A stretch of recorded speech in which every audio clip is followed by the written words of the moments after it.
Crosswell, welcome back to the latest Faith and Devotion podcast. And me, Tim. I'm joined by Liam, sponsored as always by the Fat Board and Restaurant. Great as ever. Had a lovely Sunday roast from their takeaway the other day. It was delish. Um, we're going to basically look ahead to a very, very, very big game on Saturday. The season has come around. Can't believe it. Has it gone quick for you, Liam, or has it gone painfully slow? It's gone. This last bit of it's gone quick. I mean, I can't believe. I don't think the weight of what we're actually doing on Saturdays really hit home there. Yeah. I'm going to be there. I know you and Andy are going to be there. But I think the magnitude of the occasion probably won't hit me until the teams actually walk out and everything. It's pretty huge. It must be a big game if you're going. Yeah. You're leaving the confines of the Wrexham County Borough. What's going on? Where are you But ended up? Are you in the posh seats? I am in the posh seats. The police have had to be consulted. Wrexham Council have had to be consulted, but they've agreed by committee that I can leave. So it's looking good. Very nice. Got three quarters of us. Well, no, more than no, three quarters, isn't it, of us that are going to Southampton. But if Reese Yeah, is going, we don't know yet. But that's three of us on our way. Such is the magnitude of an away day at Southampton for our first ever. Is it our first ever championship game? Because I know there's a bit of banter on social media about whether it's actually our first championship game because it was the old Division Two way I back still in class it '82. as it's still second tier, isn't it? They can call it what the hell they want. A bit like the Premier League, where everyone only does the history of it after '92. It's still the same bloody league. So When it was the Premiership. Remember that? yes, That was which weird. everyone still hasn't got used to it changing from that. But yeah, I still say we're returning back to where we were 43 years ago, basically. That is crazy, isn't it? Whichever way you look at it, it's wild. But before we get to that, we will be joined by a Southampton supporter to look ahead to Saturday's game. We have had another player. Parky's been shopping in the big ponds again and come up with a giant salmon of a man, Kieffer Moore. Go on. What are you thinking about that one? I think in terms of the way that we play, it's one of the signings that makes the most sense out of all the ones we've made this summer. He loves that number nine big man type of player. The thing I'm most interested to see is if indeed Moore does start for us, is who he plays off him, because I think that could be the potentially the bigger question mark. But yeah, Kieffer Moore, player that's known to Wrexham fans from his time at Wales, maybe not thought the most of by Sheffield United fans, but we know how crap and fickle they are. So yeah, I'm quite excited about it. I think we'll get on to who it's an upgrade on in a minute, but it's filling a need I think that was there in the squad. I thought actually saying that I thought maybe Hardy would fill that role, but I don't know if he's being imagined for something different. Uh, could we even see a striker that we've only not long bought even being used as backup? I don't know. Plymouth fans were speculating about that on social media. How about you? Well, I mean, it's a bit of a weird one, really, because it wasn't that long ago I was watching Kiefer Moore score and play and score for Wales. And then, as I keep alluding to, everything has moved on so quickly at a rate of knots that I don't know. Even though the triple promotions was amazing and historic, I don't think anybody could have quite prepared us for the amount of change that's happened, especially in the last 2 weeks. Because I think Parky had four players in a week. I think he's gone and got like something. Was it eight at the moment we've got? Yeah, I think he got six of them in about, I kind of want to say like a 13, 14 day period where he's just, a lot of those must have been in the offing early doors or at least had the conversation with them. So, but Keefer's like, he's such a good target man for this level. He's proven it at this level. Is he going to be a prolific striker? Probably not. But does it really matter if you've got plenty of other firepower around him? I don't know. It'd be very interesting because some people are saying, does this signify a change in formation, which is hilarious because as soon as you breach the idea of Parker changing formation, it's like that's never going to happen. But you don't know. It might have to this season. Might have to. There's a lot of players in that squad, but I think Kiefer Moore probably starts straight away. on Saturday. We'll come to that afterwards, the lineups and stuff. But big focal point seems like a much more affable guy than I remember. But maybe I don't know where I've clouded my judgment on that from before. He's been a great servant for Wales, kind of a wild card that came out of nowhere, really. Probably the poshest Welsh player we've ever had in our life. You know, Torquay born and all that. Classic Welshman. I think it was the signing that everyone expected to happen. I think it's fair to say. I mean, I think the only surprise is that it took until when was it, Monday? It came out, but Yeah, everyone we did seen weird. pictures of him.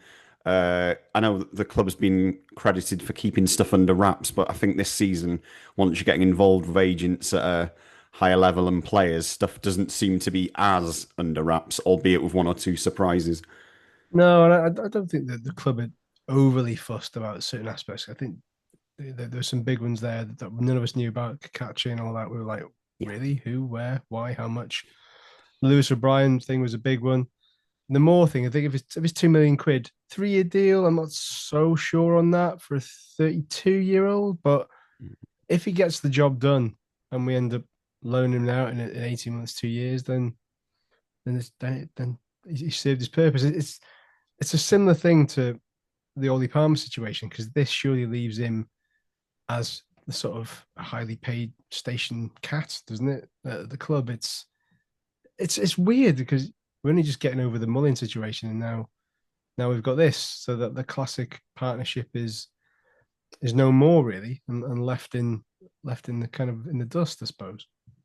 Yeah, it is. It is very weird. I mean, we've built up attachments to these players. You know, many of them have taken us up through three divisions, which actually, when you think about it, is an achievement. You know, making that step up each time is pretty incredible. So it was quite hard at one stage. You know, maybe late sort of 2010s to actually get attached to any Wrexham player because you probably weren't going to see Mm. them the next season. Because let's be honest, half of them weren't decent enough. Now you're in this situation where, you know, likes of Elliot Lee, Palmer, Mullin, etc., you know, McLean in more recent times, you've really come to know and like them. So if and when those start getting phased out, which let's be honest, a lot of those it's going to happen this season, it does tug at the heartstrings a bit. I only hope that by Parky implementing the famous Plonker test that we'll actually get to see, you know, we'll get that from the new players as well. But it will take a bit of a transition. I think you'll need like a spotter's guide before the game to work out who everyone is. Yeah, it'd be interesting because it's not a big gamble. He's obviously decided that the bulk of that squad is not what was needed for this level. And he's probably thinking, well, if it doesn't happen this year, it happen next season. But obviously, we're probably at least a year ahead of where we kind of expected us to be. Andrew Gilpin may be joining us from his first class carriage from London Euston. He's on his way back up to London. Wrexham for the live Fearless event tomorrow. So we'll see if he makes an appearance. But between now and then, we'll discuss a few of the I things that have been think happening away from the I, men's club. Uh, the Rock, home of Kevin Druids, now the home of Wrexham Women, acquired by the club. What we thinking? It was a logical move. It was mentioned on the documentary, wasn't it? Initially, Yeah, I mean, strategically for the women's team, it's absolutely huge. You know, for the club to make sure that they get a permanent base. It says that Kevin Druids will be able to continue playing games there under the arrangement. I'm led to believe that not everyone's quite happy about it for reasons that are historical and probably too legally contentious to go into regarding the ownership of Kevin Druids, but that information is very much out there if you want it. But from a Wrexham perspective, I think the club's clearly been working on it behind the scenes for a while, very eager to get it over the line. It feels weird to say that Wrexham have got two stadiums now. Obviously yeah. for the one for the men's and one for the women's, but I'm guessing there's chances to utilise that arrangements for the benefit of other teams potentially. So, from our perspective, it's a good thing, isn't it? I think can so. I you hear mean, me? oh, he's here. Yeah, sorry, Yes. I'm not turning the camera on because I'm sitting on a station platform and I have to put the camera really close, and no one wants to see that. Oh, On okay.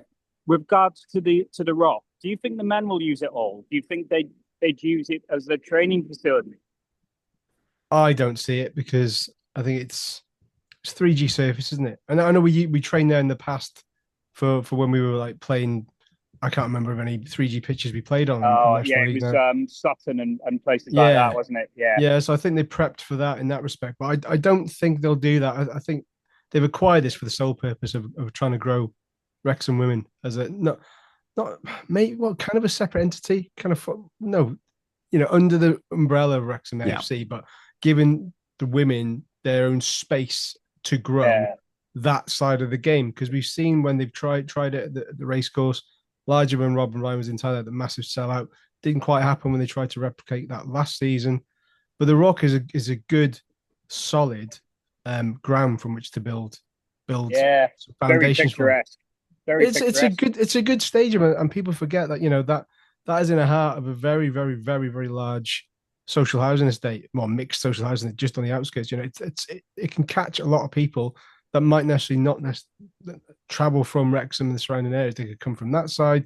They could even come further afield from like Oswestry way. So there is the potential there to grow it, and I'm just happy they've got a good base there.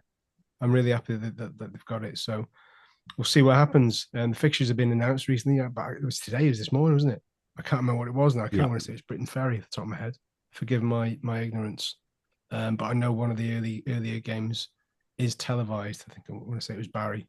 Liam's going to tell me that now whilst I bluster. I'm on Red Passion as we. Women's first match away to Britain Ferry. Oh, well, there you go. That'll be interesting. Obviously, new manager, a home to actually call their home now. Things are looking up. Things are looking good. They just need to sort of figure out what they can do player wise and everything else going forward. But that is a good place to start from. And now it's under different ownership. I will be going. I will pop I couldn't give my money to obvious what you alluded to before to the person who owned the situation then, but happy to do so now. And that might not just be me, that might quite a few people who go down that route. Anyway, our guest is here. This is Glen, who's got a great surname, Glen de la Cour, from the Total Saints podcast. Let's get him in, shall we? Let's see. Sounds very French. It does. Yeah. It's South Coast, though, isn't it? Laetitia de la Tour. Yeah. Well, let's see. We get Glen to turn his camera on first and unmute, because there's currently a fuzzy picture of him with a very lovely dog. But let's see if we can get him to emerge from the South Coast shadows. There he is. Hey. Hello. How are you doing? Yeah, not bad, mate. We're just discussing how elegant your surname is. Tell us It's the good, origins. isn't it? It's the best thing. I briefly heard what you were saying there about Matt Letitia. So Letitia's family is from Guernsey, and my family is from the other islands, from Jersey. Oh. So it is kind of a French name, which has been a bit of a bugbear throughout my entire life. With every language teacher I ever met was like, "Oh, Monsieur Delacour, you can help teach us the class." I was fucking useless, to be honest. That was French at school was one of those things, one of those lessons that I just wanted to hide. That's good. It sounds like a Bond villain or something, doesn't it? Proper. Yeah, it's a good name, and I mean, you get used to people spelling it wrong and all this sort of stuff, but it is what it is. I've had it long enough now, and it's interesting. You go out to sort of like talk to cousins and stuff like that, and some of them have sort of anglicized it and put a capital D and put one word and all that sort of stuff. But, Glenn, thanks for coming on. No worries, mate. Obviously, the season is upon us. Yes. It's highly exciting for us. Is it highly exciting for you, or is it a case of is it a nice reset after the turbulence of a pretty dismal Premier League campaign last season? Pretty dismal, yeah. That's putting it. That's soft selling it a little bit, as we only won 2 games all year. So in the league, it was awful, and it was always going to be awful right from when the transfer window closed in September. you were looking at our squad and the forward players in particular, and just thinking there's just not enough there. There's absolutely no chance. But and we'd already lost kind of 3 or 4 games by then, and you just that transfer window closed, and it was like a death knell on the season. But I don't think anyone truly appreciated quite how bad it was going to be. Rivaling the. I mean, all we were talk. The only context we were talked about in was getting less points than Derby's 11, whatever it was, and it was kind of an indication how sad it all got that we got a 0-0 draw against Manchester City by basically lining up 11 players along the edge of our penalty area, and it's the most turgid 0-0 draw ever, and we celebrated like we won the World Cup or something. It was just that was how bad the season was. It just became sort of black humour, and we definitely knew we weren't staying up from about October. So then it just became, can we just have the odd individual game where we're not complete shit and we look like a functioning team? And that happened occasionally, but yeah, I mean, I guess you guys are sort of worried about the difference between the League One and the Championship, but I promise you, it's absolutely nothing compared to the chasm between the Championship and the Premier League. That's horrific, and it'll be interesting to see whether. I mean, the object this season for us, being a team that's got relegated and got the parachute payments and all that jazz, the objective is to get promoted again. And if we do manage that, it'll be interesting to see if they take a different approach, especially to the recruitment, because they went with sort of quantity over quality last time. You just can't do that. You're better off signing 3 top players for your first team than you are signing Ben Brereton Diaz and Ryan Fraser, who are just Championship journeymen, let's say. And, all these fancy names: Delacour, Brereton Diaz. Brereton Diaz. Well, his name's Brereton, isn't it? But he's taken his mum's name to try and make him sound more exotic when he decided to play for Chile. So I mean, give us an overview of what's happened with Southampton in the summer. You got a new manager, Will Still. Yes.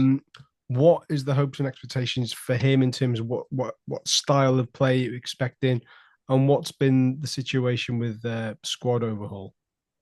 Well, we had too many players, as I said. We went for quantity over quality, and we've been making mistakes in the transfer market probably for about 3 years now. And it's you end up with players who are not good enough for the level that you're playing at, and surprise, surprise, no one else wants them. So especially when if you get it wrong in the Premier League, you end up paying quite big wages, and players they're happy to sit around. They don't want to move. Then clubs abroad can't afford to take them on, and so you end up with that sort of mess. And it was like when we got relegated 3 years ago, was it? It's the same sort of thing. You lose the players you don't want to lose, and you can't shift the ones that you're just sick of the sight of. We knew that we were going to lose, a few, but this time around, there aren't actually that many that you're that bothered about if they do go. I mean, and there was a realism. Aaron Ramsdale was always going to go because he's far too good to play in the Championship. And I'm sure you've been sort of noticing in the media that Tyler Dibbling, Mateus Fernandes, they more than likely will go. It gets people all bothered. I'm kind of, I think this is my 50th year of going to games, so I'm kind of a little bit more realistic about it. And the way it is now with the money in football, the drop from the Premier League to the Championship, I reckon at a conservative estimate, you've got to usually sell about £100 million worth of players, and you're not going to do that just shipping a few duffers off for 3 or 4 million. So you end up selling the crown jewels. So you really do take a lot of steps backwards when you get relegated and you're trying to establish yourself as a Premier League club again. Is that your way of telling us that we should stay where we are now? Stay in your lane. No one should stay in their lane. But I would say you're on a journey at the moment and you're enjoying the journey. I got a good mate who's an Ipswich fan, and they went from League One to the Premier League. And when he got to the Premier League, I always remember him saying to me, he said, "The journey is better than the destination." And you're having. I mean, you're in dream world at the moment. It's 3 promotions in 3 years, isn't it? And that's amazing. You've all been supporting Wrexham for a while, I assume, and you've had more bad than good. I mean, my point of view as a Saints fan, I think we've probably had, if I've been watching 50 seasons, we've probably had 10 that were crap or pretty crap. There's the odd stay up on the last day, that sort of thing. But yeah, you just got to make the most of it. It will obviously be tough for Wrexham to go up again, but to be honest, I fear for the 3 teams that have gone up this year. I think it wouldn't surprise me if they all come straight back down again, and then that'll be 9 from 9. 9 from the last 9 that have gone up and gone straight down again. So yeah, there is an issue, but no one in the Premier League's got the appetite to do anything about it, because it's all about the 17 ring-fenced clubs are quite happy. They can be as crap as Man United were last year, for example, and not be in any bother of relegation because there's 3 teams who are just getting walloped every week. So yeah, it's a bit of a strange and not very pleasant situation that we find ourselves in, with the gaps between the Championship and the Premier League in particular. Before I bring Liam in, I just got one question which just popped into my mind based on what you said there about 10 good seasons out of like 50. For some bizarre reason, and I have no idea why, I remember watching Southampton on the telly years ago. This is when Gordon Strachan was the manager. Yes. Yeah. Right. Yeah. I can't remember when that was, but 2003. Southampton walloped Sunday. I think it was 4-0. I kind of want to say it was Spurs. And I swear to God, it was some of the most scintillating football I've ever seen by a British football team. Yeah. I was like, what is going on at Southampton? And that's always stayed with me. I don't know why. This is what I mean about you have to enjoy the moments because they won't last. Because Strachan had it going really well for that season. And I think we got to the FA Cup final that season and we lost to the Arsenal Invincibles team. But like at the start of the following season, Strachan kind of hinted that he'd had enough and he was going to go. And within 2 seasons, we got relegated. So it's that kind of fragile when things are going well, especially when you're in the Premier League like we were. It's as said earlier, it's not so much now in that you could be one of those 17 clubs and have a disaster and still manage to stay up. But back then Gordon Strachan did brilliant for a while, and then you lose a couple of players. That's the other thing that happens if you're not one of the big boys. You might have a good team one season. Obviously we had players in the mid 2000s. We had a team that had Sadio Mane, Virgil van Dijk, Jose Font, Victor Wanyama, Graziano Pella, Dusan Tadic. We had all these like great players, and you get to a transfer window, and the big boys go, "You're not allowed nice things. We're going to take him, and him." And if you get your recruitment wrong, then you're replacing a very good player with a duff player, and then your problems start. So it's a nasty old world up in the Premier League, and but I mean, good luck to you if you reach it. Fantastic, but don't expect to enjoy the next season if you do. What an outlook, but probably not far from the truth, to be fair. Well, I've kind of lived it. Yeah, exactly. Yeah, you've been there and seen it, so you know what it's. Yeah. As you mentioned, we're sort of riding the crest, a very rare crest of a wave for Wrexham fans in our history. Have you sort of kept up with Wrexham's journey at all? And what's your honest take on, how things have gone in the last few years?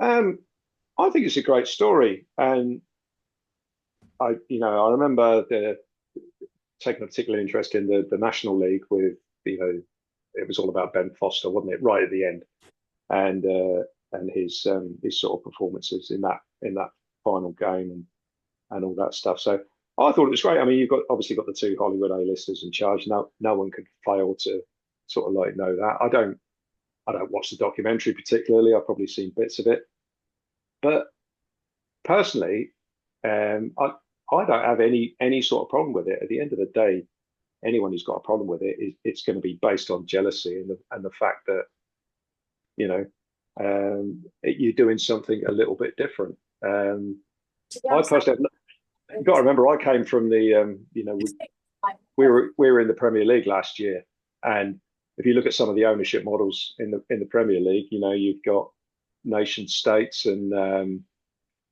some very dubious regimes. The Saudi Performance Investment Fund and all that, and don't look at the human rights record. We're sports washing over here. So personally, two Hollywood A-listers who put the money where the mouth is, and they seem to be building up the club the right way in terms of investing in the ground and getting more sponsorship deals in and tapping the American market and stuff like that. Personally, I don't have a problem. Don't have a problem with it, and more power to you. Yeah, I mean, it's interesting to see what's palatable and what's not to people these days in terms of ownership groups. Yeah, I mean, if we had your ownership model, I wouldn't have a problem with that. Whereas if we had Newcastle's, there would be something in the back of my mind going, yeah, okay, we're winning, but this doesn't feel quite right. I mean, maybe it's because I'm older, maybe younger people don't care about that sort of thing. I mean, Newcastle fans don't seem to care about it. Premier League clubs in general don't seem to care about whatever chicanery they use to get around whatever rules are in place. Selling their women's team to themselves for vast inflated money and all that sort of stuff. But that sort of stuff doesn't really sit right with me. So yeah, same answer really. I've got no issue with the way Wrexham have done things. And I don't think you should have either. And if people don't like you, it's the old Millwall thing, isn't it? No one likes us, we don't care. Yeah, definitely. That's the best way to be about it, I think. What sort of awaits us in the Championship? Because for us, we were there briefly in late 70s, early 80s, but that was 43 years ago now. So for most Wrexham fans, it's had a rebrand, hasn't it? It's been changed since then, but it's still essentially the old second tier. So yeah. What awaits? Well, I don't think the bottom half is particularly strong. I think we were there 2 years ago. The bottom half wasn't strong. That year, you had Saints, Leeds, Leicester, and Ipswich, who were four teams who really broke away from everyone else. And from our perspective, anyone from I think West Brom were fifth, so it's sort of West Brom downwards. No one was really that good.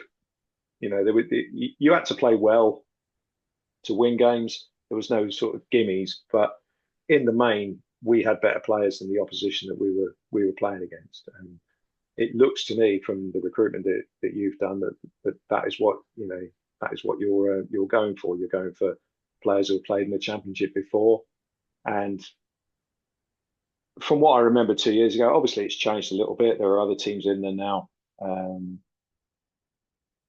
From what I've seen from 2 years ago, there's no reason at all why you should be, in that bottom three. I think there will definitely be, or Sheffield Wednesday for one, because they just seem to be a complete shambles. And I guess Wrexham's aim for this season is really to stay up, and there will definitely be three worst teams in the year from what I've seen. It probably sounds a bit patronising that, but maybe your aims are higher than that. But I think you've got to see how it goes, obviously in the first the first couple of months, and then decide where you want to go from there. Glenn, I think my aim is definitely to stay up, to be honest. Can we drill down into your squad a little bit? Yeah. I know you've lost a few. I know Devlin may be going to Everton. What sort of state are you in? Have you recruited in the right places after last season? We've hardly recruited because we got ourselves into the state where we had too many players. We've both in the January window just gone. We knew we were going down, so we didn't bother. I think we got one player on loan, and he played about 2 games, and then so that was another good bit of recruitment. So it's been mainly outgoings this summer. So Kamaldeen Sulemana and Paul Onuachu went abroad. They won't be missed particularly. Carl Walker-Peters left on a free. He's a very, very good player, but I have no issue with him because he came down with us last time and he played a season in the Championship, and that was only about 6 months after he played for England. So, it was he sort of done his time, and he left. So in goal, it looks like it's going to be Gavin Bazunu, he's a strange goalkeeper. He was brought in by Russell Martin because he was very good with his feet. Trouble is, he wasn't terribly good with his hands. So anything that went in the middle of the goal seemed to end up in the goal on quite a few occasions. So that wasn't great. But he's looked better in pre-season. So I think he'll start. It's a choice between him and Alex McCarthy. So it's 6 and 2 threes really. They can both be good. They can both be terrible. Defence were relatively strong, I feel.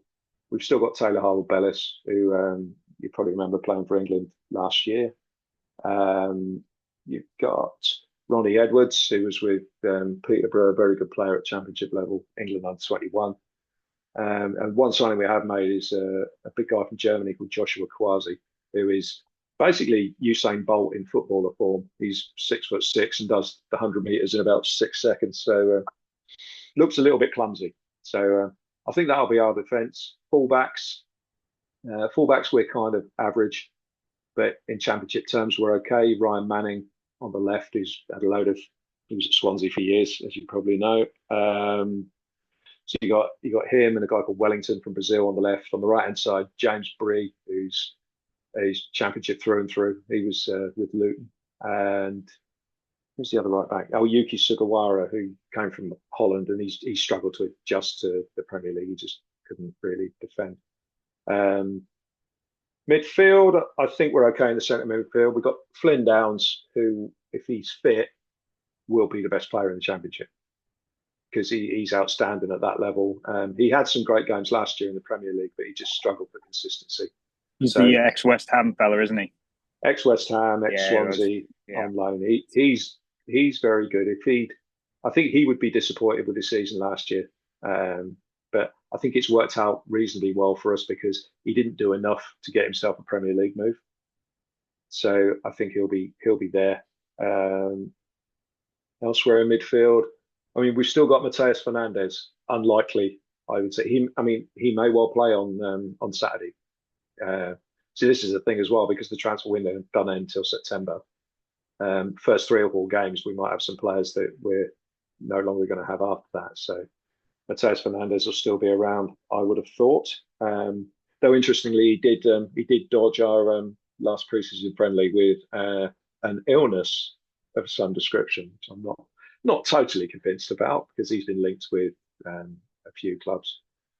And up front is where, on paper, people will look at our forward line and go, okay, you've got Adam Armstrong, Ben Burton Diaz, Cameron Archer. They can all score goals in the Championship. Yes, they can. But none of those 3 contributes whatsoever to the team play. So what tends to happen is that the ball goes up there and it's just like a dead zone. We don't have many shots.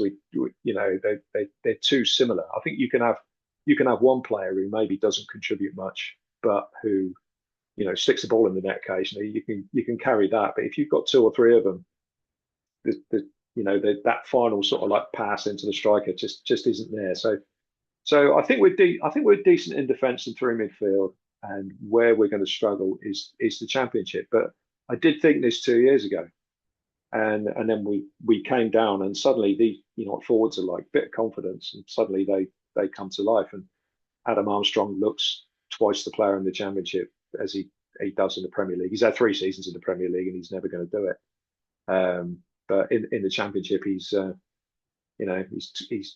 should get 20 goals. But we'll have to wait and see on that. And the other new signing that we've had is a guy called Damien Downs, who's an American international, who's only 21. So never played in England before. So we don't really know what to expect from him.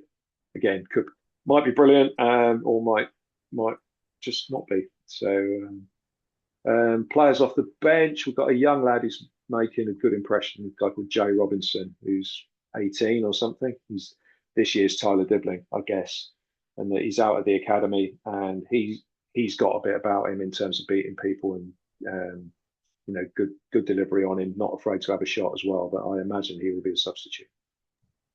Prediction time, I think. Thank you for that rundown. Prediction time. Yeah, we're gonna start wrapping things up because I think there's a few of us that have got to pitch off somewhere shortly. So we'll do some predictions. We'll let you go after the predictions, Glenn, and we'll do our little predicted 11, and then we can bugger off and get ready for Yeah. a long journey down there. So we'll get, as I guess, we'll let you go first. What is your prediction for Saturday, 12:30 kickoff? I think Saints are going to be, Wrexham have got momentum. Saints haven't. I know you've got a different team, and it's going to be a different set of players. I think we're going to be very disjointed. I think you're probably going to be pretty disjointed as well, and that's why opening game of the season, I think both teams will be keen not to lose. So I will say you will take the lead. We will come back. It'll be a 1-1 draw. Andy, is he frozen on the train? Maybe. Liam, well, I'm freezing that sort of posing position. Oh, he's there. Liam, go on, give us your prediction. Well, our usual pessimist Reese isn't here, so I feel like I've got to fill in for him a little bit. So I'm going to go for a 2-0 win for Southampton. I've probably done this every time we've gone up a league, to be honest, predicted that we were going to lose our opening game. But I just think the amount of changes, the questions over whether the pre-season preparation has been quite as good as it could have been. Ours is the same. Ours has been the same, to be honest. We come out of pre-season. I didn't answer one of the questions you asked earlier about Will Steele and his style of play. I mean, he allegedly builds teams to get down the wings and get the ball in, but we've not seen any of that in pre-season. So this is what I mean about it being disjointed. So yeah, I'm not sure our pre-season's been spectacle. Any good either. Yeah, it could be terrible. Andy. Right. So I think this reminds me a lot of the Bolton game last season. It was early on. You go into a top side in that division, and can we hang on? Can we get something from it? I'd like to think we've caught Saints at the right time, and I'd like to say that we can get a 1-1 draw out of this, and I'd be absolutely delighted. My first trip to the St Mary's to Southampton, so I'm really looking forward to it. Yeah, 1-0. I hope you enjoy your day. I'm going to go 2 each. I said 2 each the other day. I still fancy 2 each. 2 each. Bring back the Dell and shirts that say Dimplex on it. Classic radiators. Absolutely. More Francis Benali. More Francis Benali. He'll be there. And Latisse, 50-yarders. Ridiculous. And Gabbiadini pizza. Apparently Gabbiadini pizza is a thing that you can buy at the ground. So yeah, I'm not sure that's in the away bit. Short change. It's well, you probably know this already. It's the away bit. I think is totally safe standing now. Okay, yeah, I think there was 6 or 7 blocks. I think there was all of them bar one, unless that's changed. Right. But the one closest to the home fans wasn't safe standing. Yeah, but that'll give us an indication of what we're having. We're getting some installed slowly but surely in certain areas before. Yeah. If you're in that block, you can get someone to pass you over a Gabbiadini pizza, maybe. Yes, idea. Yeah, I don't think the pizza is being rolled out over the whole ground. I think that's on the other end, but there'll be something. I hope so. Long journey. We need fed when we get there. So, Glenn, thank you so much for coming on. No worries, mate. And giving us an insight. And good luck for the season. Apart from Saturday and whenever the return fixture is, I probably want to say is it March or something like that. Maybe, yeah. Yeah, but no, thanks for coming on. I really, really appreciate it. But all the best. No problem. Cheers, enjoy the game. Yeah. Sold out. Cheers, sold lads. out occasion. Yeah, looking forward to it. Cheers, Glenn. All the best. Cheers, then. Bye-bye. Take care. Bye-bye. Are we going to do a predicted 11 before we bugger off or not? Yes. We are. And we're going to remember to put Lewis O'Brien in this time. Remember that guy we signed? Our record signing? Glenn's staying on. He's scouting. He's scouting for Will Steele. Yeah, if you don't mind, I'll just... You're more than welcome to stay on. Go on then, Andy. In goal. Who's in goal? I think it's a Okonkwo. I do, but I think it wouldn't surprise me if Ward started. I think it's Max. I think it's Connor Cody. I think it's Lewis Brandt. I think it's Longman on the right. I think it's Kakache on the left. I don't think you bring in a player of that quality and leave him on the bench, even though Parky does like to do that. Midfield is a little interesting. I do wonder if he's going to play 2 in there, O'Brien, and I don't know, maybe Thomas and maybe someone a bit more holding, and then go with the 2 attacking mids in Windass, Oh, Or if hang on, Broadbent go signs, back. I think he'll Go play. back. He went under a And then bridge. up front, He went under a bridge. We got to did I? Windass. So where was I, mate? Where was I? Windass. So Windass. I think Windass will be an attacking mid. And if Broadbent signs, he'll be the other one. If not, he may go and Hardy and Moore up front. Wow, I'm out. that's pretty good. Liam, any disputes on that selected 11? I just wonder with Parky's previous, how likely he is to make that level of changes. If we're going for Parky's predicted 11 as opposed to my desired 11, I could see someone like McLean still being in there at left wing back for the experience that he brings. I've heard a rumor that Longman might be out for Saturday, in which case probably more likely to see Ryan Barnett. Otherwise, not too different from Andy. I don't know if we're going to get Broadhead in ahead of the week because Kieran McKenna at Ipswich has said they're low on attacking options. So unless they get more in, he's not coming to us until that happens. So I think it'll probably be a case of potentially go what we've got now, which let's be honest isn't bad. But yeah, otherwise generally agree with Andy. But I do wonder about the level of changes though, because Parky does like to phase in new players more. Yeah, I know what you mean about McLean because nothing's been announced on captaincy. So you assume by default it still lies with him. I'm thinking it probably would go to Cody if they decide to announce it. If Cody plays and McLean doesn't, I think Andy's got most of that right. To be honest, I can't. I mean, it'd be very interesting if Barnett does play instead of Longman because, again, this is where you see how good he is. Can he adjust? Can a lot of these players adjust this level? But the likes of Max, the likes of Barnett, who have been there from a lower level, can they really adapt as they have shown? Especially Max, can they do it again at another level that we're not used to seeing? So, be very interesting. I think O'Brien definitely, and yeah, I think for me that it's going to be all change up front. It has to because Smith hasn't played enough minutes. So it's going to be hard. It's going to be more probably. It's an untested duo. And yeah, again, I said this. We said this a few weeks ago, but it feels like an FA Cup third round free hit kind of tie. Well, you know what? If it does come off, great. If it doesn't, well, we can't expect miracles in the first week or month, maybe. So there's going to need more time to gel. We're not going to get that straight off the bat unless they're really, really in tune with one another. So we'll see. We'll see. But I'm going to stick with that draw. I think a draw will be great. I think we'll be buzzing with that. Just to kind of test ourselves against a team that's fancied to be up there. Parachute payments or not, they're still going to be fancied to be up there. Southampton don't want to become that yo-yo club. None of us do. You want to get them to stay. You don't, like Burnley, similar. It can't be fun going from one place to another. Glen's shaking his head. He agrees. It just can't be, can it? It's like stuck between a rock and a hard place, really. You go up, yeah, you're going to Old Trafford. Oh, you've nicked all of our best players. Like, nightmare. But anyway, it's going to be exciting for all of us. There's 3,000 of us coming down, sold out away end, sold out home end. Great occasion, live on the box, 12:30 kickoff. I think we're done. The talking is over. The time for talking is at an end. It's all down to the action now. So let's see. Anyway, Glen, again, thanks for coming on. Super appreciate it. Andy's going to have his first class butties. Well, yeah, he just wants to get rid of me so he can eat. Prawn sandwiches, then. Yeah. No, we just eat because people will complain. You are eating. How dare you eat on a train? Just take a bite. What is it? Prawn? Almost. Right. Cheese and onion. It's a chicken truffle. Chicken what? Truffle?